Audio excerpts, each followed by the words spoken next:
Hello friends, Gerry Wagoner from Ohio.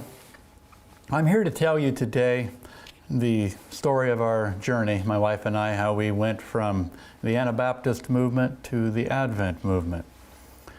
I've titled the story, The Falling Mantle, and I ask you to pray with me as we begin.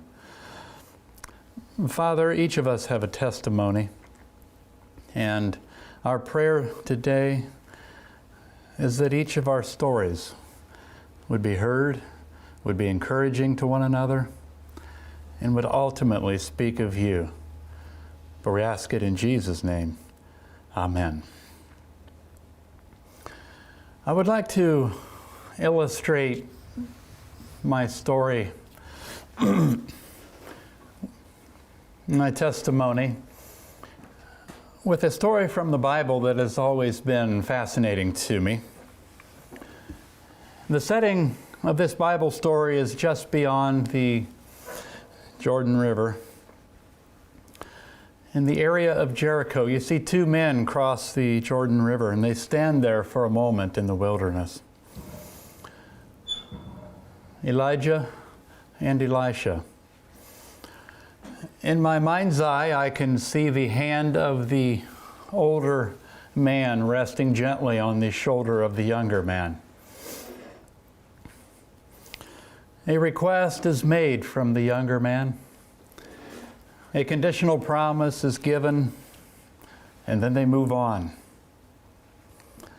And then all of a sudden, the Lord of heaven shows up. A chariot from heaven itself burst into the atmosphere, and it comes down near the earth. It picks up Elijah. He's now gone, and in the silence that fills that wilderness, you see a piece of cloth falling gently to the ground. Suddenly, the most important thing in the world to Elisha is what? That old piece of cloth. And he runs over to it, picks it up, and holds it to himself. It's all that he has left of a dear friend. But more than that, it symbolizes a promise, a request granted. A double portion of the spirit of Elijah now rests upon Elisha. My friends, I would like to ask you a question this morning. What mantle are you wearing? Has it fallen from heaven? Or does it come from men? What mantle do you have in your life? What is there around your shoulders that identifies you as connected to heaven? You see, that mantle that fell from heaven that Elisha ran and picked up was old. It was probably threadbare. It was worn. And it may symbolize how some people who are born into a religious movement, a Christian movement, eventually come to regard that movement. After a while, it becomes old and threadbare and a bit worn to them. You see, the Advent mantle, dear friends, the Advent message has fallen from heaven. It hasn't really come from our parents. It's come from heaven. Now, your parents may have lived that message in a righteous way and in an alluring way that has attracted you to it. But ultimately, the Advent message comes from heaven, my friends. That Advent message has a great power in it. It will soon divide the waters of humanity. There's something else about that mantle. It has to be picked up, doesn't it? No, you can't just leave it lie there on the ground and go your own way satisfied. You have to pick it up. If that mantle is going to become you and the symbolic power of the Spirit of God is going to become yours, you have to pick it up. And it's the same way with the Advent mantle, dear ones. You have to pick it up and you have to make it yours if it's going to be yours. I was raised in an old German Baptist Brethren home, as were 7 generations before me. I would have been the 8th generation, and I was the 8th generation for a while.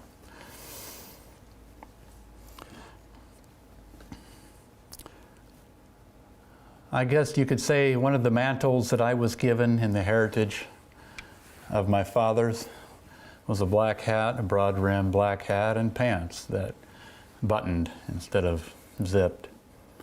For my wife, it was a little different. She wore a prayer covering and the uniform of the church, which was a very modest female dress. Now, as you might expect with a group that has ties going all the way back to the Radical Reformation, believers' baptism was a choice that you must make when you are ready and not before. None of this infant baptism, but only when you are ready and when you understand the implications of the gospel and you say, I'm ready. For me, that choice came 2 years after we were married, 1984. I joined the church of my fathers that year, baptized in the chilly spring that flowed through my Uncle Carl's farm. There was no heavenly phenomenon as I walked up out of the cold water that morning. Just the quiet realization that I was carrying the torch for yet one more generation. Now, this was expected of me, of course, and I was very comfortable in this role. And I began to fulfill my 20th century Anabaptist role in the best way that I could, comfortable in the approval of my peers. We had a lot of friends, and I had a lot of family in the church, many uncles that I looked up to that were leaders. 2.5 years went by. Now I will show you just a few pictures. There is a picture of the mantle of Elijah falling from heaven. These are my people. This tent in the background you see there is what's called annual meeting. Every year somewhere around the country they have their annual meeting, and there they make decisions. They have some of the most wonderful fellowship that you can imagine. They stay in each other's homes, and they just have a good time. Again, this picture is from annual meeting. These are sisters in the church. My wife wore the same dress that you see here. These gentlemen here live in the county just west of me. They're in Ohio. The individual on the right is one of my old softball buddies. We used to play a lot of softball. We grew up without television and radio, but we had a lot of other things that we did to fill in the gaps. And it created a lot of good, healthy pastimes. Softball was one of them. Gerald Flora there, the man on the right. That's my Uncle Carl, my Aunt Mildred. This is the man that married Nancy and I in 1982. Wonderful couple, dear people, both gone now. There's a picture of me on the left and my father on the right. Dad was a polio victim. He contracted polio 3 months after they were married in 1954. And so they had 3 normal months together as husband and wife, and then their life changed dramatically. He lost most of the use of his arms and legs. Good man, wonderful man, devoted his whole life to helping people. And I was very comfortable in that environment. I was determined to be the best German Baptist I could be. My father had hoped that I would become a preacher in the church. That would have been his greatest aspiration for me. And I have to tell you that was the path I was probably on. But in 1986, a colorful brochure showed up in the mail advertising a Daniel and Revelation seminar there in Ohio. The brochure came into the mailbox of a friend of mine, a business partner, and we shared a meal with them that evening, and Eric brought this brochure out and we passed it around the table. Everybody got a look at it and said, "What do you think of this? It's talking about Revelation, about the future, about Bible and about prophecy and all these kind of things. And I could tell that he was kind of interested in it, and I was too. So just before dessert, I made a suggestion. Why don't you and I, Eric, just you and I, sneak out to this meeting and see what it's all about? If it's good, maybe we'll go back. But just you and I. Well, the wives would stay at home, our children. So that's what we did. Eric and I got in our car, we got our hats, and we drove over to where the meeting was held. So without knowing a whole lot about it, we just went in there, and we did it kind of covertly. In the church of my fathers, you're not encouraged to do things like that, at least not openly. So we went in there, and I put my black hat on the coat rack. Eric put his beside mine. And we went in and sat down in this small auditorium. And I can't speak for the rest of the audience that night, but there were two German Baptist men sitting there, just riveted to their seats by what we were hearing. I remember it well. The very first night was on the 70 weeks of Daniel. And I was absolutely thrilled as I watched this panoramic prophecy unfold and touch down exactly where it was predicted that it would, ending in the book of Acts. Amazing stuff. You see, Jesus Christ was lifted up in that prophecy. And I found it irresistible. I was drawn to it. Just as Jesus said it would be, if I'm lifted up, I will draw all men unto myself. My friends, I heard this message for the first time in my life. Some of you have heard it many, many times from a little boy or a little girl on up. Is your mantle from heaven or is it from men? Well, on the ride home that evening, we talked about what we had learned. We were both pretty excited about it. Eric was an excitable fella, and he was pretty excited, and I was too.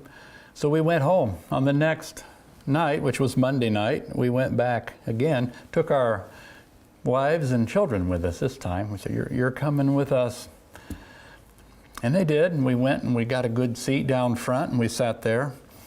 And night after night there in 1986, I returned to that same spot. The Bible would open itself to me in new ways under the supervision of the Holy Spirit. And like the unnamed disciples on the Emmaus Road, we would often say to each other, did not our hearts burn within us as we learned these things? As the scriptures were opened, we were drawn to them. And I began to discover that the Bible was held together by an extraordinary power.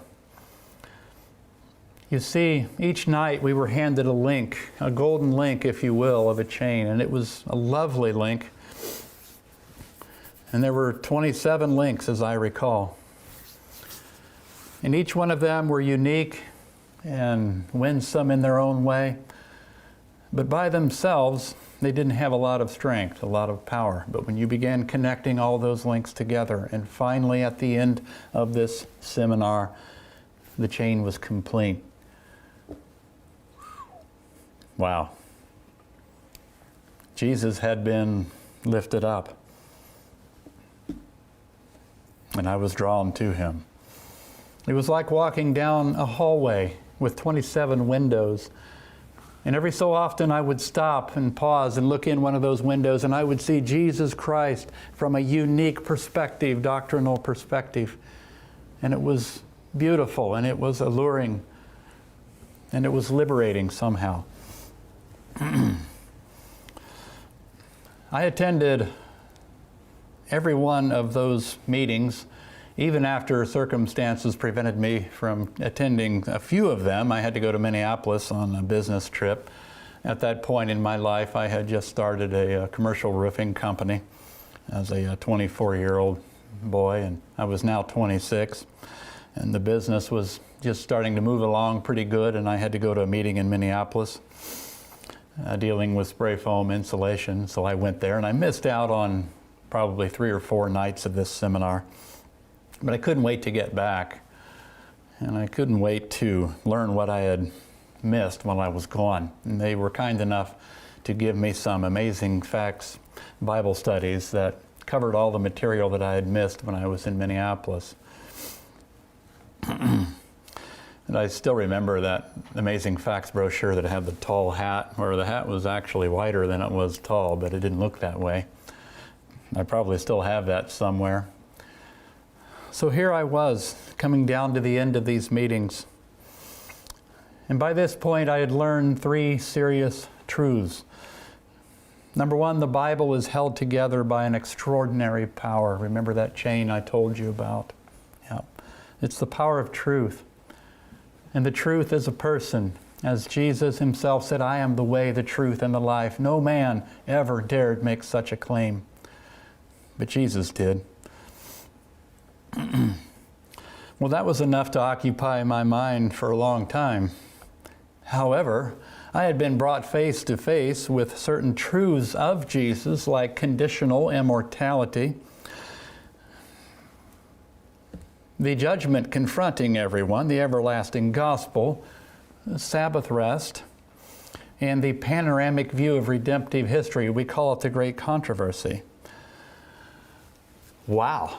Each one of those beautiful links in that chain were a specific, unique truth that set me free from misconceptions that I had grown up with for 7 generations. Now, having said that, let me affirm that I learned many wonderful things in the church of my fathers, and I appreciate those things, and that which is biblical I have held on to. But there were certain scriptural myths, as we are told in the Great Controversy, that began to encircle Christianity down through the ages, and we were no different in some of those areas. For instance, the revelation that when you die, you don't go directly to heaven or hell was somehow very comforting to me to learn that. And I could see all the verses in the Bible, and I said, no problem, it's in there and I want it. You see, I'd grown up with the Uncle Arthur Bible story books. Funny little story about that. My parents had a set of them, and I read them as a boy. I thought they were great. When I became an Adventist years later, my dad kind of muttered under his breath, I knew I should have gotten rid of those books. I reached in my pocket, pulled out my checkbook, and I said, how much do you want for them? He said, I think I'll keep them. Good choice. So what do I do with all this truth that I was shown? It was like water from a well. And they all pointed to Jesus and his unbelievable love. Every doctrine of the Adventist church said something about Jesus. As I walked down that hallway and looked in each one of those windows, they would show Jesus in a unique light. And they all pointed to the wonderful love of God as he reveals his truth to humanity. But now I had a problem. Yeah. Where had these truths been for 7 generations?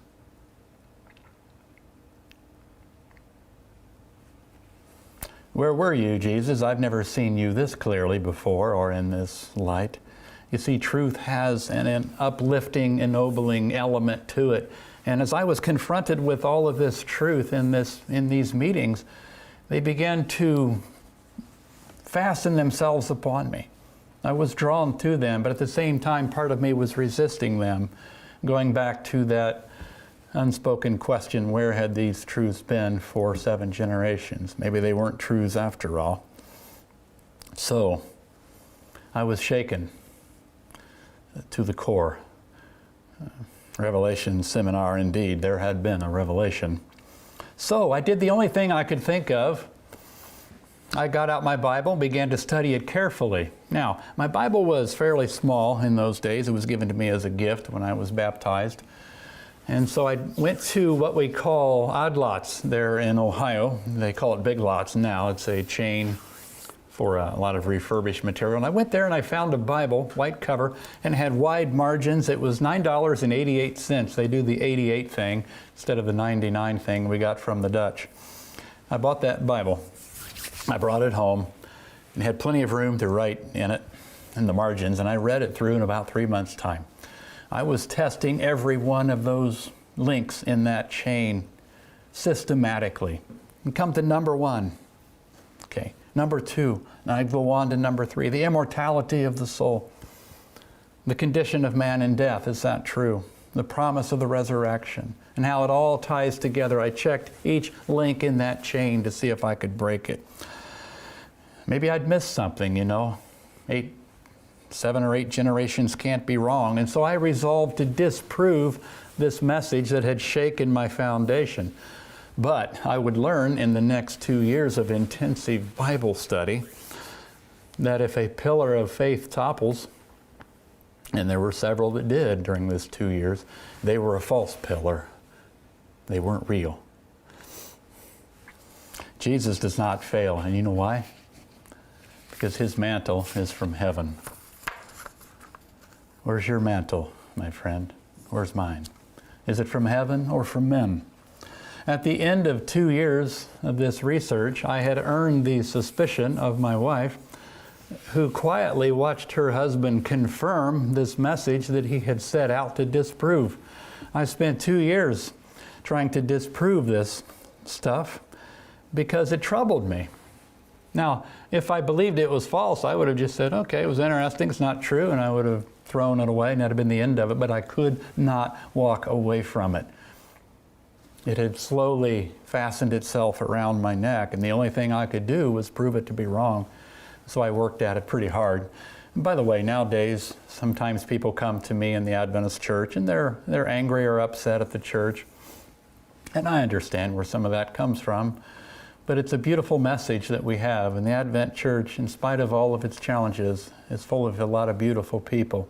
People who want to know Jesus and they want to see him come. And I'm glad that you're a part of that.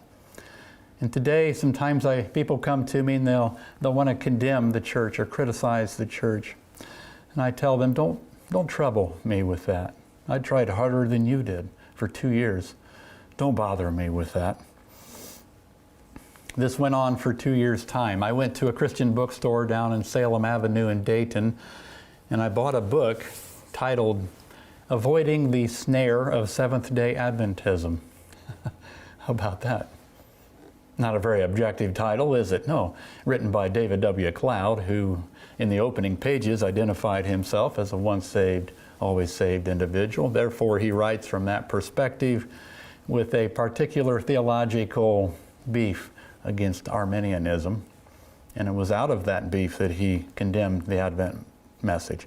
I read the book, and I also read that $9.88 Bible that I got from Big Lots. I still have that Bible. Get it out every now and then just to remember the old times. My wife was watching all this. She was very comfortable in the Anabaptist church of my father's. Her family had been raised Catholic, and there are very few converts into the German Baptist church, but her family was one of those converts, family of 12 children. And so they joined the church way back in the 70s. And she became a member, her parents became a member, and that's how I met Nancy. And she was very comfortable in this way of life, and she wondered at times if what I was doing was threatening that comfort, and it was. But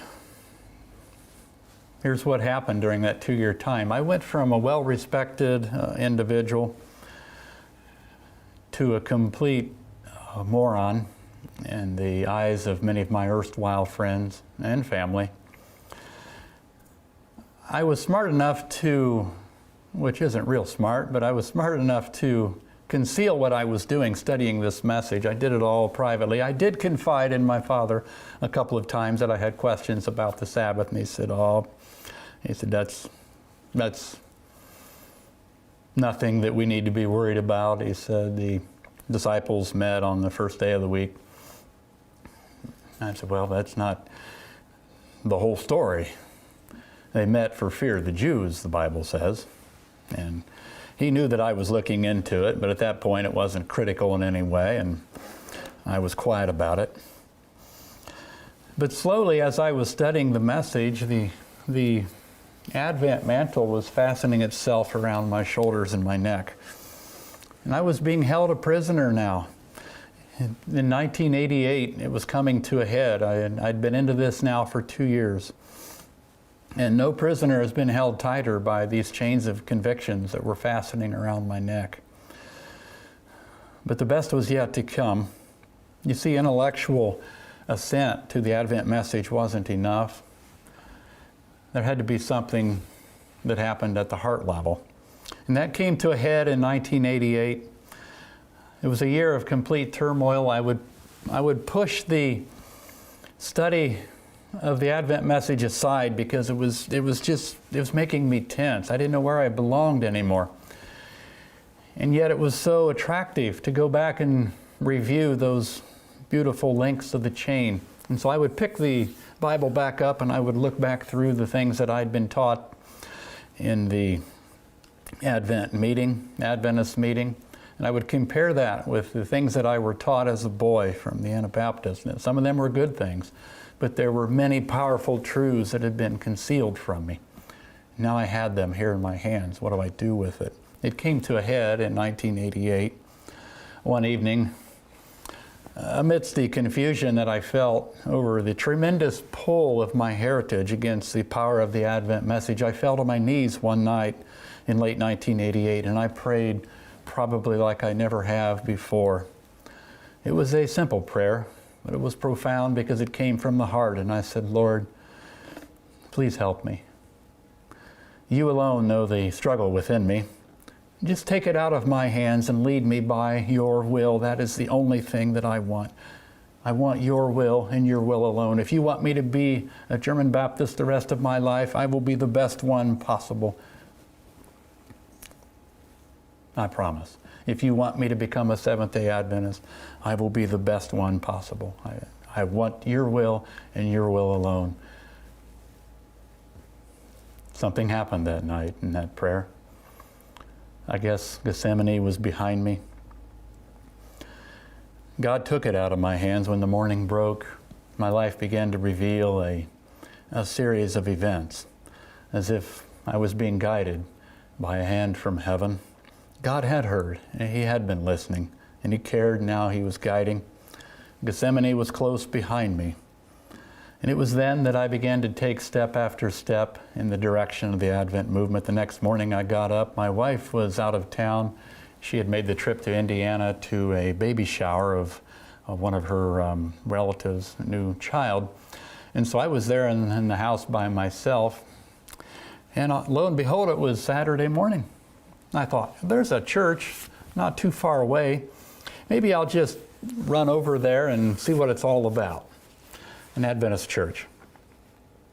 I had no idea what time they started. I took a guess that 10 o'clock might be a good starting point. So I jumped in the truck and drove over there and pulled into the parking lot and walked in. And pastor there at the door said, hello, how are you? And I said, fine. And I introduced myself. And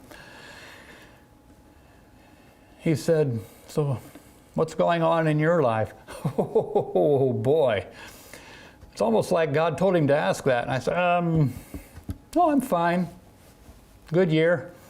I didn't want to tell him all the turmoil I was going through, but later on, as I became a little more trusting and comfortable, I said, it's actually been a year of turmoil. I've been studying the Advent message, and I'm not sure what to do about it. He said, oh dear. I remember it well. He said, oh dear. He said, well, hey, we're having a potluck after church. He said, you're welcome to stay. They don't have meat. And okay. I said, I knew I needed to clean up my diet. I didn't know how. So I said, that's fine. I'll stay. Plus, Nancy wasn't home to provide some good cooking, so here's a way to get a free meal. So I listened to the sermon. The sermon was, does God mean what He says? Well, He sure does, and I needed to hear it that day. And then I sat down there and I ate the potluck meal, and the pastor sat beside me, and he said, you mentioned that you've been studying some this year. And I said, yeah, sure have. He said, would you like to get together with me? And maybe we can study the Bible if you have any questions. And I said, yes. He said, all right, where should we meet? I'll come to your house. And I said, nope.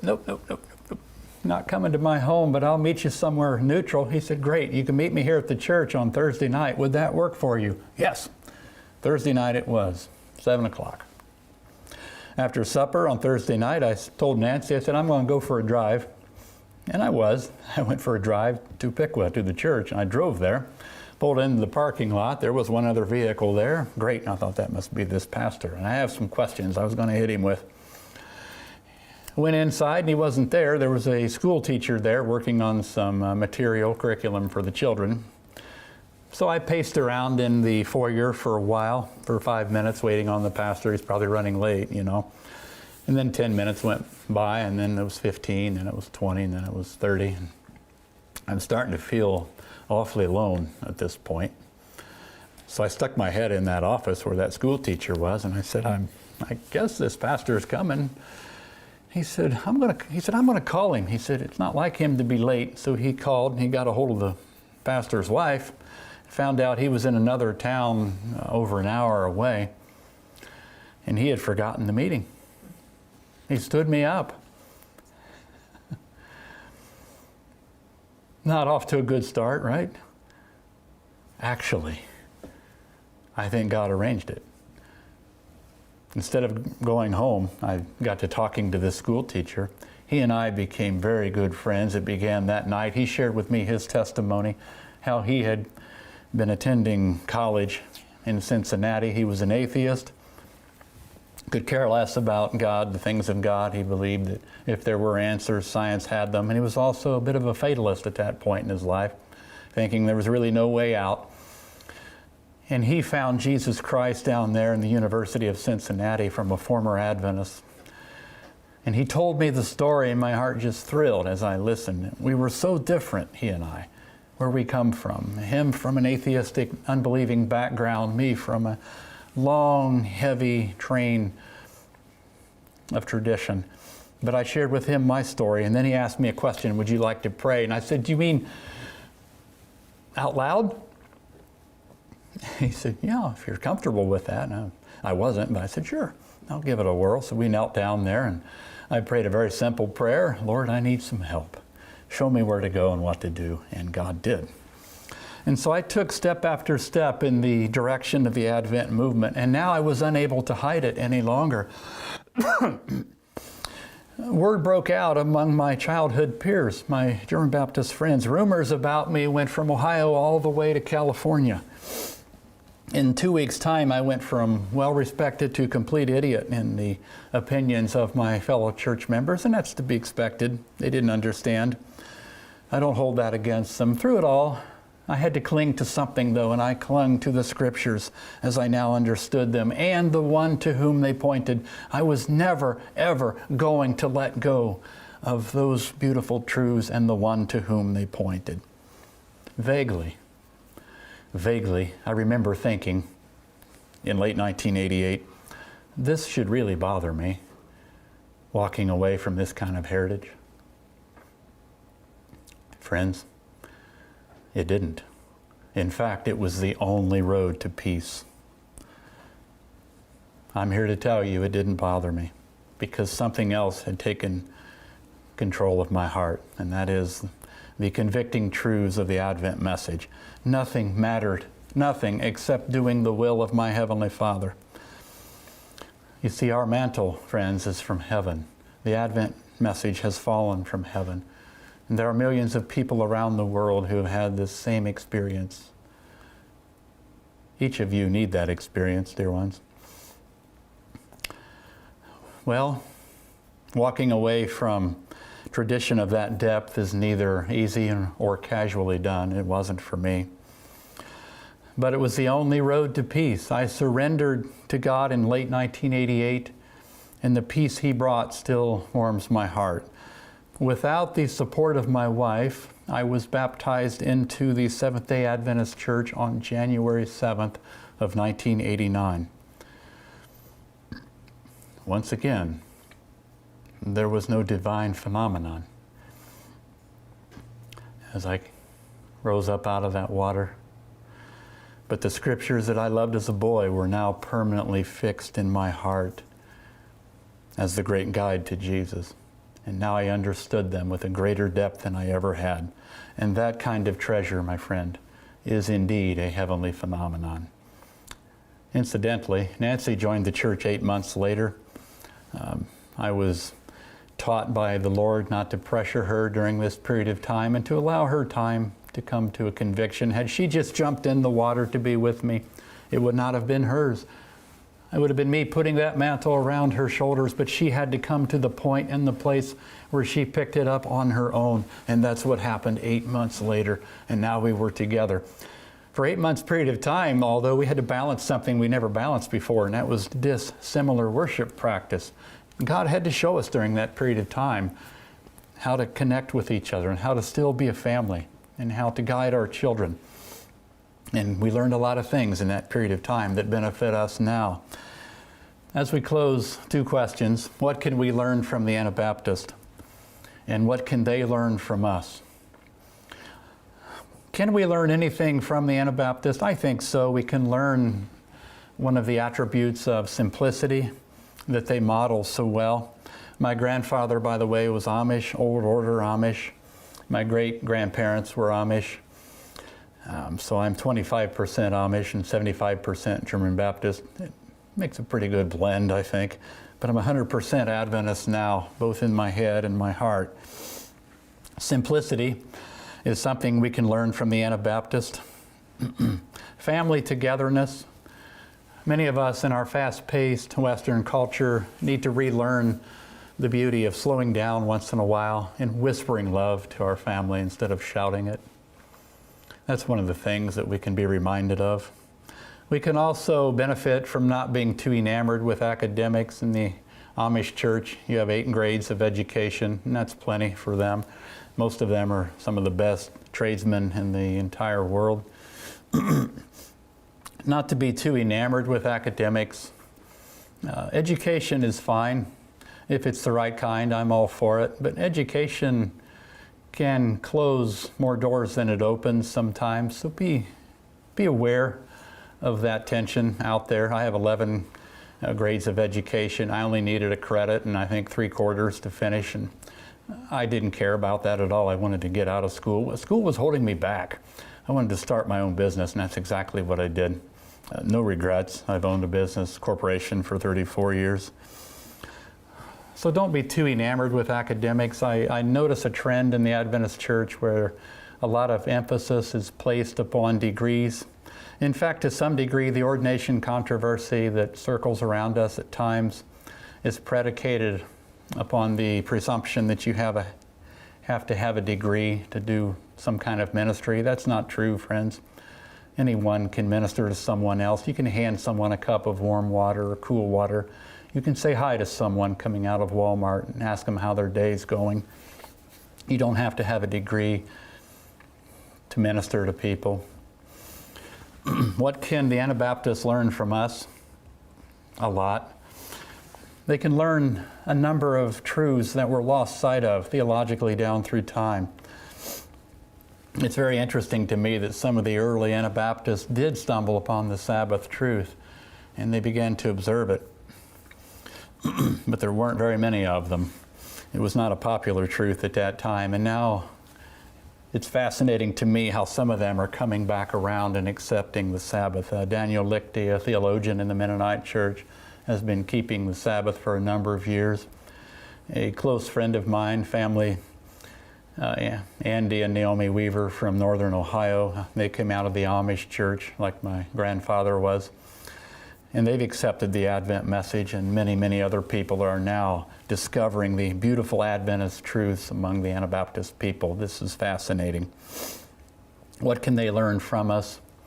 The Berean life, in other words, to go into the Bible to see if these things are so.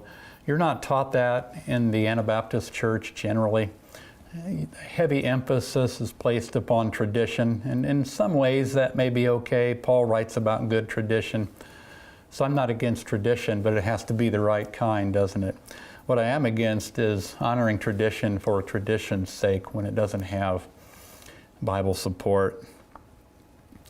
So that's our story. That's my story anyway. Thank you for listening.